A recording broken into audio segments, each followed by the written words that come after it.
Once you're qualified as a Pro Trainers Approved instructor, after completing this course, you'll be able to teach a whole range of pet first aid and pet qualifications. Now, currently, you'll be able to teach all the courses on here, but there are others we're working on. It may be you need to do some kind of upgrade. It may well be that you do an upgrade on the platform, or it may be you can just automatically teach them if it's a new subject. If it's something that's slightly different, it may be you need to do another course. But the only example of this is at some point, we are not ready with this yet, but at some point we'll be launching a equestrian first aid course for the horse.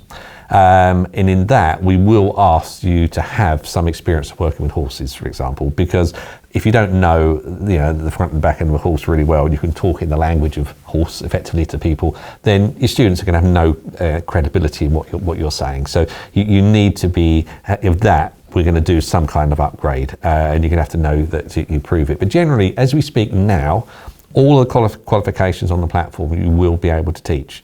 The prep course you've done already is basically a little bit more than the pet professional course, which is the longest course we've got on our platform at the minute. So what we're going to do now is have a look at some of the courses you will be able to teach, and then from there, see about where you would actually be marketing those courses to as well. Now, the first one we'll look at is the conventional pet first aid course. Now, pet first aid is the bread and butter course that you'll teach, but alongside that, let's also talk about the canine first aid course. Now, you might say, why do we have the different ones? Because what we've learned years and years ago is people like to have a qualification that's based on what they are. So if they're pet owners, like dogs, cats, whatever, they like pet first aid. If they're just doggy people and just have dogs, they like the canine first aid. Now, the advantage of the two courses is that they're very similar. It's only that the canine course is just had the cat and other animal bits taken out of it. So what you can do is you can teach both those courses at the same time, which means you're not having to set dates for different things. So the pet first aid and canine first aid run up at the same time, but the important thing is you need to make sure at the very beginning that as you introduce it, to tell people that some of you are doing canine and some are doing pet. Now the canine people aren't going to worry about the fact that you're talking cats for a few of the slides in there. That's really not a problem. But it's really about the qualification they get at the end of it, so what is on their certificate. So that is not normally a problem. It means that you don't have to then run a separate course on a separate day. You could have 6 people on canine first aid and 6 people on pet first aid, and just run it at exactly the same time. Now you would list those courses separately on the system, which we'll talk about in other videos, but it does give you the option to run both courses parallel. Now with those courses, it runs through all the basic primary secondary care things that you'll be working with, and they're very involved courses, and it depends on how many you're teaching, the target audience, things like that, of exactly the time it's going to take you to teach it. But typically around the 4 to 5 hour mark is what a lot of people would teach that course on. Another version of that course is the security dog first aid course.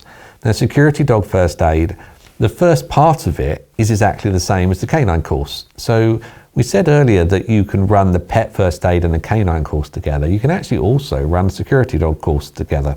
The key difference is when you're teaching the security dog course is at the end of the pet and the canine module, you send those people home and keep the others behind to do the extra subjects that are required on the security dog first aid.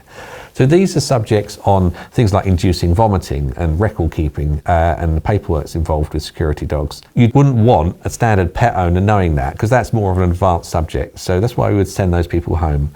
So within the security dog course, this is approved by NASDU, this is National Security Dog Users Association.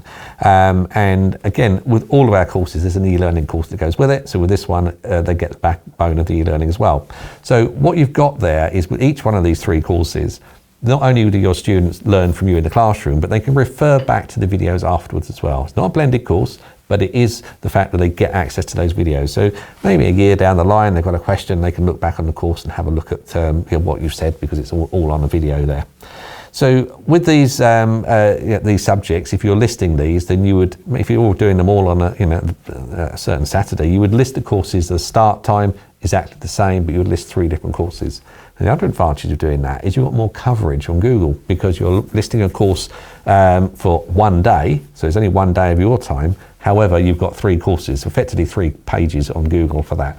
And also when people are searching for pet first aid or security dog or canine, your course will come up. Where some instructors make a mistake is they'll just list pet first aid. And by just listing the one qualification on there, people searching for security dog may go somewhere else. So run those courses together. It's the easiest way and making it nice and easy. The next one we'll look at is service dog first aid. Now, service dog first aid is aimed at users of service dogs. So these could be sniffer dogs, anything, police dogs. Now, there's two types, will be the current users, but also people who take on retired service dogs. So the course itself, it's got the e-learning backed behind it as well, so all your students will still get access to all the videos. And with this course, it goes through all the types of things that someone with a service dog would require. So, it's a good course, it's a unique market for it, but also with this one, we do offer some of the charities the e-learning course for free. But also then you can then go in and do the classroom stuff and teach that for them as well. Because obviously the e-learning, not doing any of the practical stuff. So it's just really, we try and do it to help retired service dogs or people who take on retired service dogs to give a little bit more information on how to care for them. But also it's more of a current thing. So if people are looking after them as part of their job, then they do know basic first aid. Other courses we have on the system are dog and cat care. Dog and cat care are courses which are standalone courses, so dog care and a separate course of cat care. These are currently not a PowerPoint based course because the way we do these is more of a group discussion. So it may well be you get groups together who have got new puppies, so you might want to link with a dog trainer, or maybe you are a dog trainer, and you can run dog care course that goes with your puppy courses or initial courses. And the sorts of things we're here looking at are things like worming and general care, maintenance, the basics of initial, not dog training, but the initial things to make them, keep them safe, the sit and stay, all the basics commands you would give. And cat care works on a similar basis, maybe not the commands with the cats, but it also looks at other things they may get, and just to really give people an oversight into the sorts of things that they come across. Now, the dog and cat care courses are also very good for children because it gives them a little bit more information about looking after their new family pet. We also do a first aid course, which is pet first aid for children. And this course is, again, it's not a PowerPoint driven course, although there is a PowerPoint on the system for it, because generally speaking, when you're teaching children pet first aid, it's often better not to have a PowerPoint if you want to make it a much more hands-on type course to keep them more engaged with what you're doing. So the course runs through all the basics they need to know, and they get plenty of time for practice on the mannequins and the toys and that, to do lots of bandaging and CPR and all the other bits and pieces that are in on the course.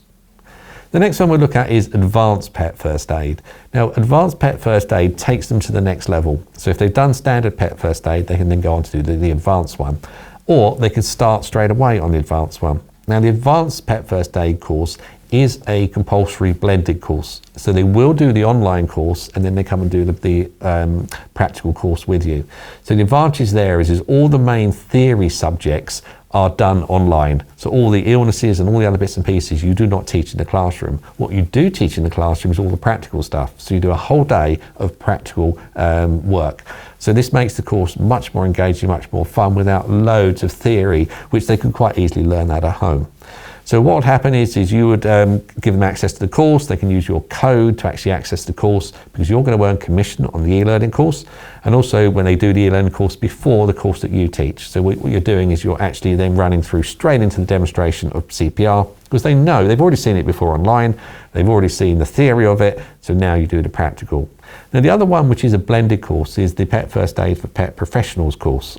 Now, with this course, this is aimed at anyone who needs pet first aid for their job. So this could be dog groomers, dog walkers, kennels, people who do shampooing, or whatever the trade that they're working with. Now, this is our longest course, and they do the online course, they do the practical. Now, the advantage is when you're teaching these, the practical module for Pet Professional and Advanced is exactly the same. So these are two courses you can put together as well. So if you're running this course, then you can run one day and do it the same, because the theory is all dealt with online. So the differences with the two courses is online, not in the classroom.